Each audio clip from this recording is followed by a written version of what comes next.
Rolling Realms. This is your review for 2.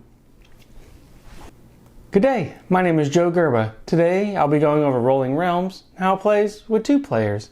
Now Rolling Realms is a 1 to 6 player game, although it can be played in higher player counts, where you will be rolling 2 dice over 9 turns to try to fill out some of these spaces on 3 of these cards, and hopefully after the 9 turns you'll have a lot of points, and you'll do that 3 times, so it'll be played over 3 rounds, and whoever has the most points wins the game. So let's see a little bit more how to play. So as I said at the beginning of the round, you're going to have 3 realm cards. Each of these realm cards is going to be a little bit different ways to score. And you're really going to try to be accumulating these star points and some of these bonus actions to try to get you more star points. So it'll be played over 9 turns. So one person will roll the dice, and you'll have these 2 die to try to fill out some of the action on the card. Now it's going to be a roll and write, which means you roll the dice, write down the numbers rolled, and then you're going to try to put those numbers onto these realm cards. Each of these realms are all different. There's 11 realms.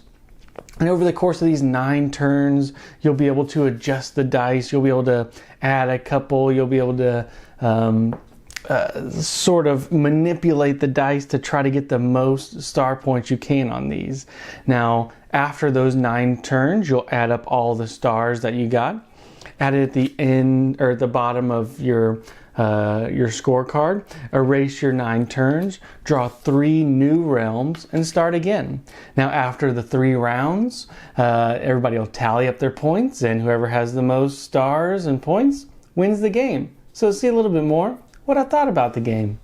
So this is a nice little game. I really do like the components in this game. They give you 11 realms to play with, and each of them are a little bit different, but they give you these dry erase markers, some of these felt pads to kind of erase.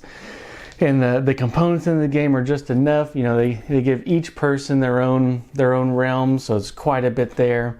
The table size is small for this game.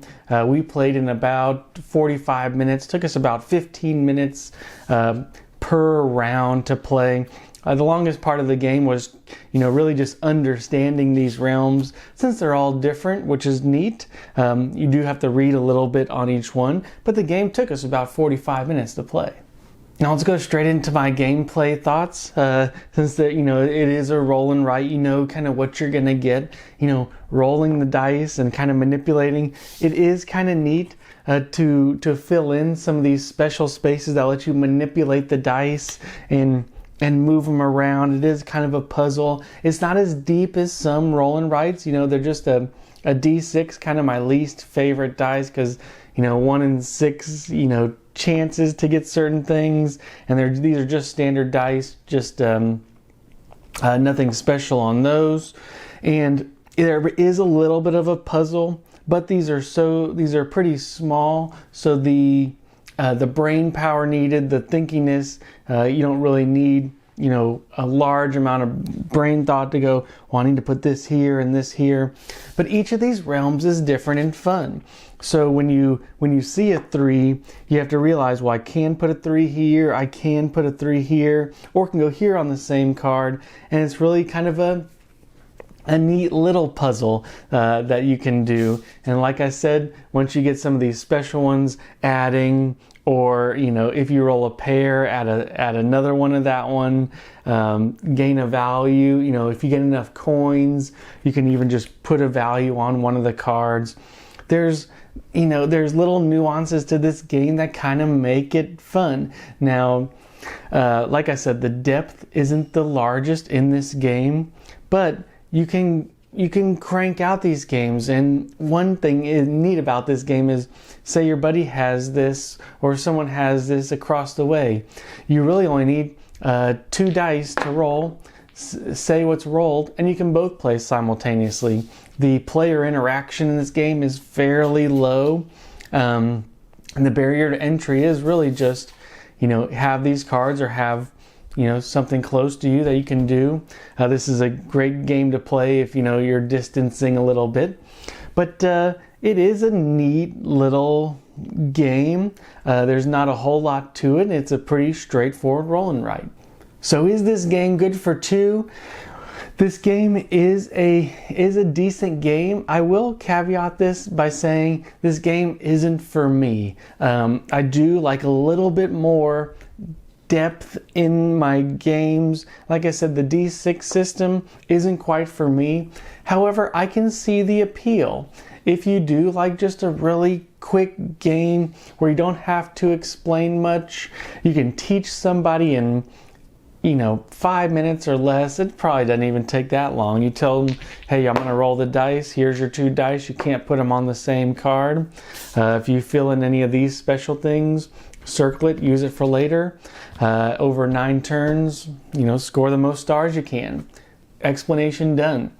You can really get into this game quickly.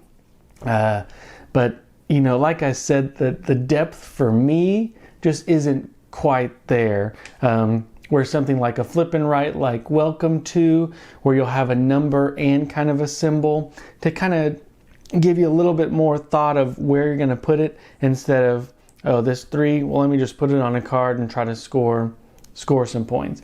I'm not the biggest roll and write fan, so take that as you will. I see the appeal of this game. It's just not for me. So, but as a 2-player easy game, this can be for a lot of people. So if you're looking for a light roll and write, this game is probably for you. So I don't want to talk too much about it because it's fairly straightforward. You know what you're going to get. Roll the dice, put them on the cards.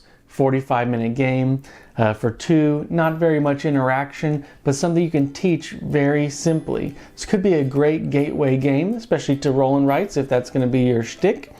And yeah, like I said, not really for me. However, not a little bad game. So hope you guys enjoyed the review, and until next time.